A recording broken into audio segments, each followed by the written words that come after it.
మన names paper మీద కాదు, మన నేమ్స్ స్టోన్స్ మీద కాదు, మన నేమ్ అన్నది స్కైలో కూడా ఉంటుంది అన్న కాన్సెప్ట్లో తీసుకొచ్చింది ఈ కంపెనీ.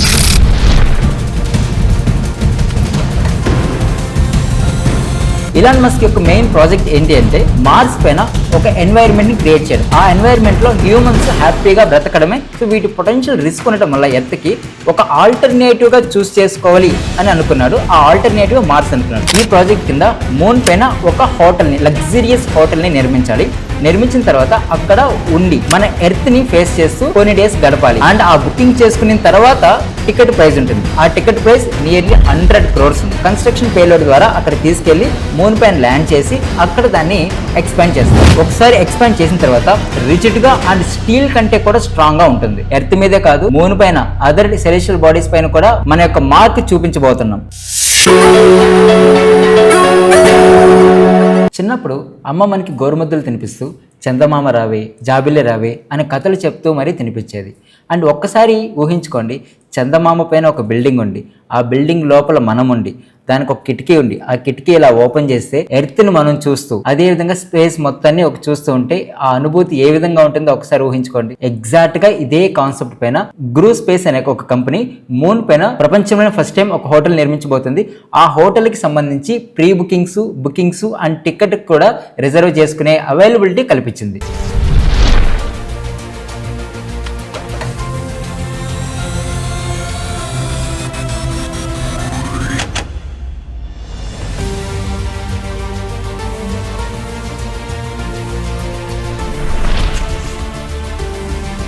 అసలు ఇప్పటి వరకు మనం చాలా స్పేస్ టూరిజంకి సంబంధించి ప్రోగ్రామ్స్ చూస్తాం. ఒక స్టార్కి మన పేరుని ఇవ్వడం కానీ, తర్వాత ఆర్బిటల్ స్పేస్ టూరిజం అని, తర్వాత మార్స్ టూరిజం అని చాలా రకాలు మనం చూస్తాం. ఈ రోజు ఈ వీడియోలో ఈ స్పేస్ టూరిజం పైన జరుగుతున్న ప్రాజెక్ట్స్ అండ్ ఇంట్రెస్టింగ్ ఫ్యాక్ట్స్ ఏందో చూద్దాం. Hello everyone, welcome to Harikatha times.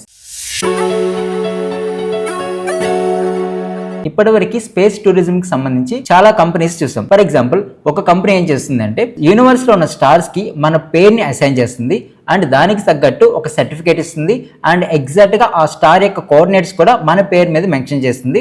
And next ఆ స్టార్ కి ఒక నెరేటివ్ అంటే ఒక స్టోరీని అసైన్ చేసి మరి మనకి ఇస్తుంది. మన నేమ్స్ పేపర్ మీద కాదు, మన నేమ్స్ స్టోన్స్ మీద కాదు, మన నేమ్ అన్నది స్కైలో కూడా ఉంటుంది అన్న కాన్సెప్ట్ లో తీసుకొచ్చింది ఈ కంపెనీ. స్టార్స్ కి మన నేమ్స్ ని అసైన్ చేయడం అనేది ఈ కంపెనీ యొక్క మెయిన్ టార్గెట్. ఇంకొన్ని కంపెనీస్ ఉన్నాయి. బ్లూ ఆరిజిన్ అనేసి ఒక ప్రాజెక్ట్ ఉంది. ఆ ప్రాజెక్ట్ వచ్చి జెఫ్ బెజోస్ స్టార్ట్ చేశారు.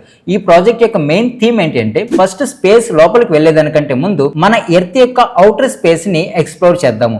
అంటే కార్బన్ లైన్ అంటారు. Carbon line is nothing but మన ఎర్త్ అట్మాస్ఫియర్ కి అవుటర్ స్పేస్ కి మధ్య ఉన్న లైన్ నే కార్బన్ లైన్ అంటాం. 100 kilometers హైట్ లో ఉంటుంది ఎర్త్ సర్ఫేస్ నుంచి. ఈ ఆర్బిట్ లో హ్యూమన్స్ ని తీసుకెళ్లేసి అక్కడ నుంచి ఎర్త్ ని అదే విధంగా స్పేస్ ని చూపించడం ఈ యొక్క ప్రాజెక్ట్ యొక్క లక్ష్యం. జెఫ్ బెజోస్ ఇతను అమెజాన్ యొక్క ఫౌండర్. ఇతను ఈ యొక్క కాన్సెప్ట్ ని తీసుకొని వస్తున్నాడు. అండ్ ఇంకొక అడుగు ముందుకేసి ఇలాన్ మస్క్ గురించి మనం ఎంత చెప్పినా తక్కువే. And present Elon Musk richest person on the planet earth. Elon Musk యొక్క మెయిన్ ప్రాజెక్ట్ ఏంటి అంటే మార్స్ పైన ఒక ఎన్వైర్న్మెంట్ ని క్రియేట్ చేయడం. ఆ ఎన్వైర్న్మెంట్ లో హ్యూమన్స్ హ్యాపీగా బ్రతకడమే అతని యొక్క మెయిన్ కాన్సెప్ట్. ఈ ప్రాజెక్ట్ కి సంబంధించి మార్స్ పైన చాలా ఎక్స్పెరిమెంట్స్ అనేవి జరుగుతున్నాయి. ఎందుకంటే మార్స్ పైన ఐస్, వాటర్, కార్బన్ డైఆక్సైడ్ ఎక్కువ ఉంది. అక్కడున్న అట్మాస్ఫియర్ ని మనం యొక్క టెక్నాలజీని యూజ్ చేసి వాటర్ గా, ఆక్సిజన్ గా కన్వర్ట్ చేసుకొని అక్కడ మార్స్ మీద బ్రతకడం ఎలాన్ మస్క్ యొక్క మెయిన్ టార్గెట్. అసలు ఎందుకు ఎలాన్ మస్క్ మార్స్ మీద హ్యాబిటేట్ ని క్రియేట్ చేయాలనుకున్నాడు అంటే ఎర్త్ అనేది పొటెన్షియల్ రిస్క్ కి ఉంది. ఫర్ ఎగ్జాంపుల్, పాండమిక్స్ వస్తున్నాయి, తర్వాత ఎన్వైరన్మెంటల్ ఛాలెంజెస్ వస్తున్నాయి, క్లైమేట్ డిజాస్టర్స్ వస్తున్నాయి, తర్వాత ఆస్ట్రాయిడ్స్ వచ్చి ఢీకొట్టే అవకాశం ఉంది. సో వీటి పొటెన్షియల్ రిస్క్ ఉండటం వల్ల ఎర్త్ కి ఒక ఆల్టర్నేటివ్ గా చూస్ చేసుకోవాలి అని అనుకున్నాడు. ఆ ఆల్టర్నేటివ్ మార్స్ అనుకున్నాడు. అండ్ ఇది అంత ఈజీ ప్రాజెక్ట్ కూడా కాదు. ఎర్త్ నుంచి మార్స్కి వెళ్ళాలి, మళ్ళీ మార్స్ నుంచి మళ్ళీ ఎర్త్కి వెళ్ళాలి. అంటే ఒక ట్రాన్స్పోర్టేషన్ ఉండాలంటే రీయూజబుల్ రాకెట్ సిస్టమ్స్ ఉండాలి, లైఫ్ సపోర్టింగ్ సిస్టమ్స్ అనేది అక్కడ క్రియేట్ చేయబడాలి. ఇంకా చాలా పొటెన్షియల్ రిస్క్స్ అండ్ ఛాలెంజెస్ కూడా ఉన్నాయి. అంత ఈజీ ప్రాజెక్ట్ అయితే కాదు. అండ్ ఇప్పుడు ప్రెసెంట్ లేటెస్ట్ గా వచ్చిన project world's first hotel on the moon. And ఇక్కడ ఒక క్రేజీ థింగ్ ఏంటంటే ఈ యొక్క కంపెనీని స్టార్ట్ చేసింది ఒక పర్సన్.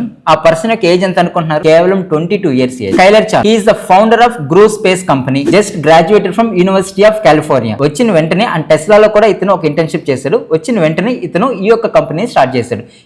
ఈ గ్రూ స్పేస్ అంటే ఏంటంటే galactic resource utilisation space programme. ఈ ప్రాజెక్ట్ కింద మూన్ పైన ఒక హోటల్ ని, లగ్జరియస్ హోటల్ ని నిర్మించాలి.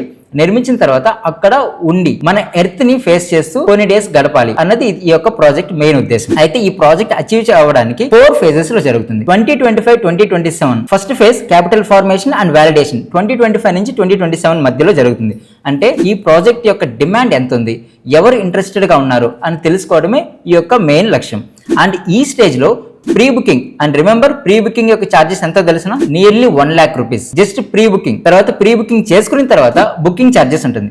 ఆ బుకింగ్ చార్జెస్ నియర్లీ 2 crores ఉంది. అండ్ ఆ బుకింగ్ చేసుకున్న తర్వాత టికెట్ ప్రైస్ ఉంటుంది. ఆ టికెట్ ప్రైస్ నియర్లీ 100 crores ఉంది. And if you are billionaire you can book a ticket, you can reserve a spot. So బేసికల్ గా ఈ ఫస్ట్ ఫేజ్ లో ఏంటి అంటే ఎవరు ఇంట్రెస్టెడ్ గా ఉన్నారు అని టెస్ట్ చేసుకుంటుంది. అండ్ ఒక ప్రాపర్ క్యాపిటల్ ఫార్మేషన్ ని రెడీ చేసుకోవడం ఈ యొక్క ఫస్ట్ ఫేజ్ యొక్క లక్ష్యం. తర్వాత సెకండ్ ఫేజ్ లో టెక్నాలజీ డెమాన్స్ట్రేషన్ ఉంటుంది. అది 2029 లో జరుగుతుంది. ఈ 2029 లో వీళ్ళ యొక్క కాన్సెప్ట్ ఏంటి అంటే అక్కడ మూన్ పైకి వెళ్ళి ఇక్కడ బ్రిక్స్ ఈ విధంగా ఏం కట్టరు, రేదర్ ఒక ఇన్ఫ్లేటబుల్ బెలూన్ లాగా ఉంటుంది. ఒక స్ట్రక్చర్ అంతా కూడా ఎర్త్ మీద తయారు చేస్తారు. తయారు చేసిన తర్వాత ఒక రాకెట్ యూజ్ చేసి కన్స్ట్రక్షన్ పేలోడ్ ద్వారా అక్కడ తీసుకెళ్లి మూన్ పైన ల్యాండ్ చేసి అక్కడ దాన్ని ఎక్స్పాండ్ చేస్తారు. ఒక ఎగ్జాంపుల్ చెప్పాలంటే మనం ఆన్లైన్ లో పరుపులు, సోఫాస్ ఆర్డర్ చేసుకుంటాం. ఆర్డర్ చేసుకున్న తర్వాత అది ఫుల్లీ వాక్యూమ్ గా వస్తుంది. తర్వాత మనం దాన్ని ఎయిర్ పంప్ చేసిన తర్వాత అది ఫుల్ గా ఎక్స్పాండ్ అవుతుంది. సేమ్ ఇదే విధంగానే ఇన్ఫ్లేటబుల్ కాన్సెప్ట్ అనమాట. ఇక్కడ ఏంటంటే ఎర్త్ లోనే ఇన్నర్ లైన్ అనేది Vectran liquid crystal polymer fibre use చేస్తారు. ఈ పాలిమర్ ఫైబర్ ఏంటంటే ఒకసారి ఎక్స్పాండ్ చేసిన తర్వాత రిజిడ్ గా అండ్ స్టీల్ కంటే కూడా స్ట్రాంగ్ గా ఉంటుంది. బట్ ఇక్కడ ఒక ప్రాబ్లం ఏంటంటే అవుటర్ లైన్. ఒకసారి ఎర్త్ అట్మాస్ఫియర్ కి మూన్ అట్మాస్ఫియర్ చూసుకున్నట్లయితే మూన్ అట్మాస్ఫియర్ అనేది చాలా ఎక్స్ట్రీమ్ గా ఉంటుంది. -173 డిగ్రీ సెంటిగ్రేడ్ నుంచి +125 to 150 డిగ్రీ సెంటిగ్రేడ్ వరకు ఉంటుంది. అండ్ ఆల్సో మూన్ యొక్క గ్రావిటీ ఎర్త్ కంటే కూడా 6 times తక్కువ ఉంటుంది. సో వీళ్ళ కాన్సెప్ట్ ఏంటంటే ఈ యొక్క స్ట్రక్చర్ ని బిల్డ్ చేస్తారు. బిల్డ్ చేసిన తర్వాత ఇన్నర్ లైన్ ఏమో ఇక్కడే మొత్తం క్రియేట్ చేస్తారు.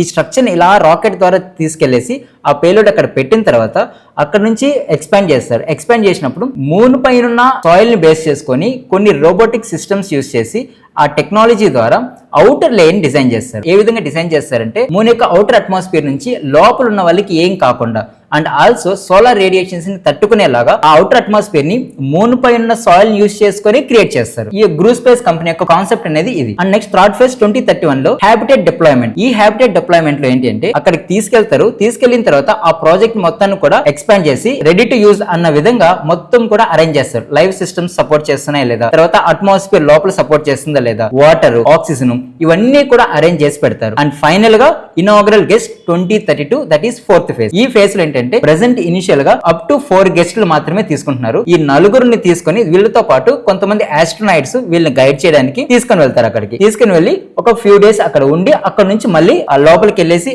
ఎర్త్ ని, అదే విధంగా మూన్ అట్మాస్ఫియర్ ని, అదే విధంగా యూనివర్స్ ని చూసి అక్కడ నుంచి మళ్ళీ ఎర్త్ కి రిటర్న్ అయిపోతారు. ఇది గ్రూ స్పేస్ యొక్క కంపెనీ. అయితే ఇక్కడ చాలా పొటెన్షియల్ రిస్క్స్ కూడా ఉన్నాయి. అండ్ అక్కడ ఎవరు ఓన్ చేసుకుంటారు అన్నది ఇంపార్టెంట్. ఆ కంపెనీ నిజంగా అక్కడ ఓన్ చేసుకుంటుందా లేదా, ఈ కంపెనీ నిజంగా అక్కడ ప్రాజెక్ట్ తీసుకొని వస్తుందా లేదా అన్నది చూడాలి. అండ్ దాంతో పాటు ఎర్త్ మీద ఉన్న అట్మాస్ఫియర్ కి అదే విధంగా మూన్ పైన అట్మాస్ఫియర్ కి చాలా డిఫరెన్స్ ఉంది. దీనివల్ల హ్యూమన్ యొక్క బాడీ కానీ చాలా చేంజెస్ జరుగుతుంది. ఒకసారి మనం మూన్ పైకి వెళ్తే అక్కడ మజిల్ అట్రోఫీ జరుగుతుంది, పొటెన్షియల్ విజన్ ఇంపైర్మెంట్ వస్తుంది. తర్వాత మన యొక్క ఫ్లూయిడ్ యొక్క రీడిస్ట్రిబ్యూషన్ కూడా మారిపోతుంది. ఎందుకంటే ఎర్త్ తో కంపేర్ చేసుకుంటే మూన్ యొక్క గ్రావిటీ అనేది చాలా చాలా తక్కువ. కరెక్ట్ గా చెప్పాలంటే 6 times తక్కువ ఉంటుంది. కాబట్టి ఇక్కడ వరకు మీరు చూస్తున్నారంటే మా కంటెంట్ మీకు ఖచ్చితంగా నచ్చిందని అనుకుంటున్నాను. అండ్ ఇక్కడ మీకు ఒక చిన్న క్వశ్చన్, ఫస్ట్ ఎవరు మూన్ పైన అడుగు పెట్టింది ఖచ్చితంగా కమెంట్ సెక్షన్ లో చెప్పండి. ఫ్యూచర్ అనేది చాలా చాలా క్రేజీగా ఉండబోతుంది. ఎర్త్ మీదే కాదు మూన్ పైన అదర్ సెలెస్టియల్ బాడీస్ పైన కూడా మన యొక్క మార్క్ చూపించబోతున్నాం. ఒకవేళ ఈ టెక్నాలజీ కానీ బాగా ఇంప్రూవ్ అయిందంటే ఎస్ వెరీ సూన్ మనం మూన్ పైనే కాదు మార్స్ పైన కూడా మనం నివసించే అవకాశం అనేది ఖచ్చితంగా వస్తుంది. ఇంత టెక్నాలజీగా మనం ఒకవైపు వెళ్తుంటే మనకి ఇంత పెద్ద విశ్వమే ఉంది. మనం ఒక్కసారి మన హ్యూమన్ బ్రెయిన్ ని ఇంకొంచెం పదును పెడితే విశ్వంలో ఏదైనా మనం ఆక్రమించే స్టేజ్కి వెళ్ళిపోవచ్చు. మనం కొంతమంది ఎర్త్ పైన ఈ ల్యాండ్ నాది, ఈ ల్యాండ్ నీది, ఇంతవరకు నాది, ఇంతవరకు నాది అని కొట్టుకుంటున్నాం. కానీ ఎర్త్ మీద ఉన్న ఇంకా కొంతమంది మూన్ పైన ఎలా ఉండాలి, మూన్ పైన ఎలా బిల్డింగ్స్ కన్స్ట్రక్ట్ చేయాలి, అక్కడ ఎలా ఉండాలి, తర్వాత మార్స్ పైన ఎలా కన్స్ట్రక్ట్ చేయాలి, మార్స్ పైన ఒక హ్యాబిటేట్ని ఎలా క్రియేట్ చేయాలో ఆలోచిస్తున్నారు. ఇక్కడ ఉన్నది హ్యూమన్సే, అక్కడ ఉన్నది కూడా హ్యూమన్సే. కానీ వాళ్ళ యొక్క thinking power, thinking capacity, thinking యొక్క పొటెన్షియల్ అనేది ఇంక్రీజ్ అయింది. సో మనం కూడా లిమిటెడ్గా ఉండకుండా మన యొక్క హ్యూమన్ బ్రెయిన్స్ని ఎక్స్ప్లోర్ చేద్దాం, ఇంకా ఎక్స్ప్లోర్ చేసి అదర్ సెలెషియల్ బాడీస్ పైన మన యొక్క మార్క్ని ఖచ్చితంగా వేద్దాం. అండ్ బై ద వే, మీరు టికెట్ బుక్ చేసుకుంటున్నారా లేదా ఖచ్చితంగా కమెంట్ సెక్షన్లో చెప్పండి. ఈ వీడియో నచ్చితే లైక్ చేయండి, షేర్ చేయండి. Please do subscribe to Harikatha times. మరొక ఇంట్రెస్టింగ్ అండ్ ఇంపార్టెంట్ వీడియోతో మళ్ళీ కలుద్దాం. అప్పటి వరకు నమస్కారం.